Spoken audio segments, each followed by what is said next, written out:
Hi, I'm John Terzak, and today I'm going to answer the delicious question of how to make bouillabaisse. Now, there's going to be a lot of people that say, well, it's made this way, it's made that way, it's made this way. Well, let me start off by saying that Bouillabaisse Marseille, which is the recorded, historical, traditional, original bouillabaisse out of Marseille, even in Marseille and around Marseille, there were 7 or 8, 9 different versions of it in the little towns around Marseille right after it became known and popular and people were eating it and talking about it. So since that time, throughout all of France, particularly in Paris, there's so many different kinds of Parisian bouillabaisses now. And I'd say every region in France has got a half a dozen versions of bouillabaisse going on. And then when you get over to the US, there's another 100 versions over here. This has a few of the primary components that I think need to be in it, which is orange rind, saffron, fennel, whether it's fennel seeds or fresh fennel, or even a splash of Pernod to give it that anisette type flavor, garlic, tomato, and olive oil. Those ingredients need to be part of a bouillabaisse, and they are going to be part of this one. We have mussels, clams, big cherry stones. I want some real clams in my bouillabaisse. I've got some decent looking sea scallops, some shrimp, a little bit of catfish, some salmon, and a little bit of lobster. And this is going to be our fish that we're going to use. So I got a hot pan back here. Let's start out by putting a little bit of olive oil in it. I got about a cup of oil in there. And I'm going to put a little bit of celery, carrots, and onions in there. I want a little bit more food in my bouillabaisse. And I got enough in there right there. So it's a little more than a cup. And I'm going to put the fennel seeds in there now too. And that's, you don't want to over fennel it. The trick here is that the orange, the saffron, and the fennel are subtly there to taste. If either one of those start overpowering the soup, I don't think it's that good. So you want to be careful how much of each one of those you use. So let's put a few threads of saffron in there.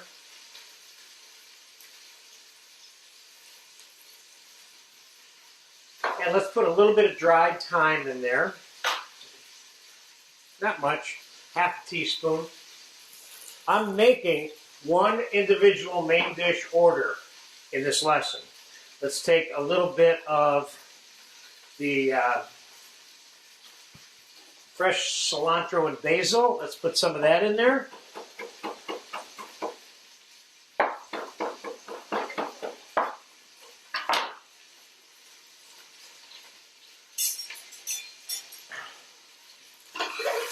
I've got this on high delivery back there, so temperature-wise. I got 2 medium-sized fresh tomatoes here. I'm going to put that in there. And I'm going to zest about half of this orange right into the pot now.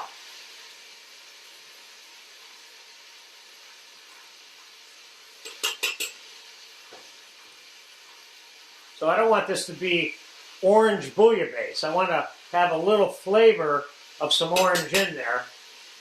That would be keeping with the tradition of the origin of this soup.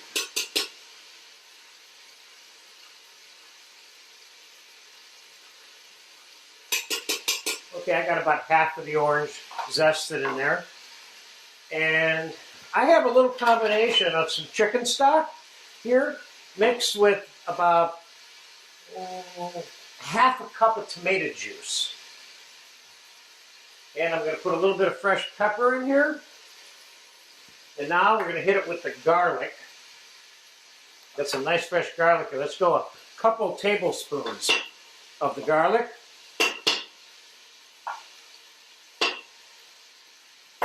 Let's give that a mix.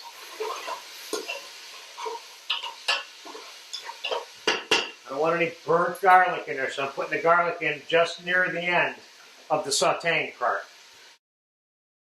Now I'm going to hit this with about a cup of white wine, dry white wine. And we're going to let that reduce a little bit. And then when it gets reduced, then we're going to put the chicken tomato juice mixture that I made here in there with the fish. Put a lid on it, crank the fire up on it. Start to finish, 15 minutes tops. The whole bouillabaisse is done. I'll be back in about 2 or 3 minutes when the wine gets through reducing, and then we'll take it to the next step. Okay, it's been about 3 or 4 minutes. Wine is reduced enough. I've reduced it by about half. Let me just give you a look-see of what we got here. We got this nice mixture of the herbs and all those nice little flavors in there. And I'm going to take a little bit of this. We got a little bit of chicken stock here with a little bit of tomato juice. That's all I need. Remember, this is one meal. I'm going to throw a little butter in here just for fun because I love doing it. And let's put the shellfish on the bottom of the pot first. Now some people would say, well, don't put it all in at once. Put the stuff in. It takes this long to make and this long to cook. These are pretty close to being the same amount of time. Those clams, I'm putting in the catfish and the salmon and the lobster and the shrimp and the scallops. This is a whole nice meal here. And let's get this on the fire with the lid. And when that fish is cooked, I'm going to come back, tell you how long it took, and we're going to put it in a bowl and garnish it, and you're going to have yourself a nice, easy, delicious bouillabaisse. A real one, too. It's been 10 minutes or slightly less. I just shut it off, and I'm going to bring it over here, give you a quick look inside that pot. Then we're going to get that pot into that bowl right now. So let's we want to make sure we don't bust up any pieces of fish in here. But we still don't want to be taking forever to do this. Unless you have nothing better to do that's different, I guess, you know? Well, now that I think about it, what could be better to do than this? You know? Let's get all that fish in there. Let's get all that in there. Oh boy, this is looking good to get that lobster tail in there. All right, we've got every piece of fish out of here. Now, for 1 second before we pour that broth over there, let's kind of position our stuff here the way we want so we can see what we have that we want to be seen.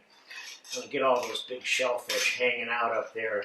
Get a couple of shrimp up there. Make sure that lobster tail's sticking out there in their face. Now, let's taste the broth. Now, could I have put fettuccine or something like that in the bottom of this bowl? Yes, I could have. No problem. You certainly should consider all of that. Or serving rice on the side of this even, you know?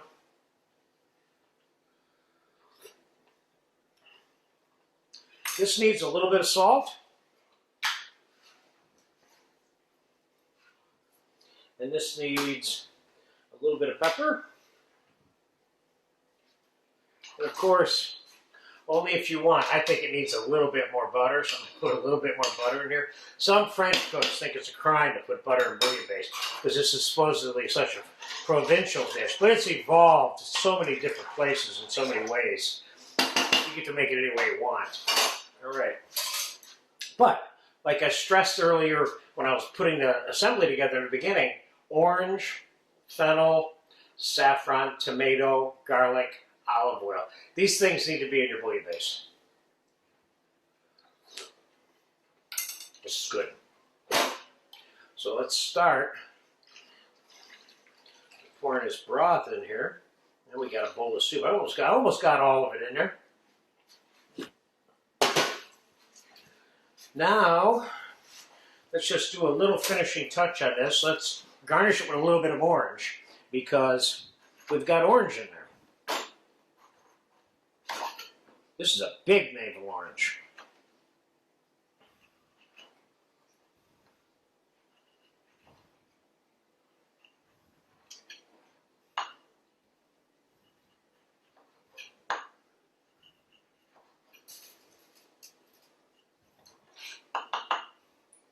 Get all that white membrane off of there. Okay, let's get ourselves a couple of slices of orange here.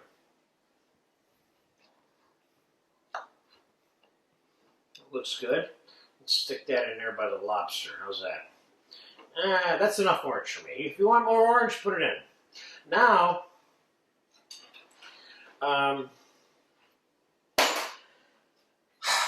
have some toast over here, and we have the roux, which we have a recipe and a video for. It's in the skills section. So you can serve the roux, and the roux is this spicy breadcrumb, red pepperish, olive oil, garlic thing that I made. And you can spread it on the bread and garnish this like this.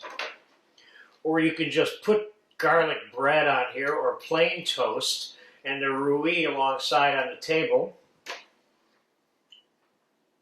This is probably one of the closest traditional versions of serving a bouillabaisse, is putting the roux on the bread yourself. But the first and most historically recorded authentic bouillabaisse was on a plate that was covered with sliced bread, and the roux was, thrown all over by whoever it was that was eating it if they wanted it. And that's the whole thing about the roux. It's kind of, if you want it, that's why it's on the side. But I'm putting it on this bread because I just want to show you another way of administering the roux into it without leaving it necessarily up to the person. So let's put a little bit of fresh basil on here, or whatever you want to put on here. And I'm going to do that olive oil container. Boom, boom, boom. Let's put more olive oil. You can't go wrong with that. Not too much. Voila. I can't wait to shut this camera off because you know what's going to happen to this, don't you?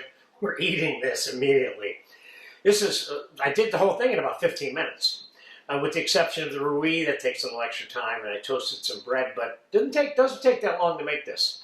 And even if it took you a half an hour and you made dinner for 2 people, that's still pretty quick. So there you have it. John's close to authentic version of bouillabaisse. One of hundreds. Thank you.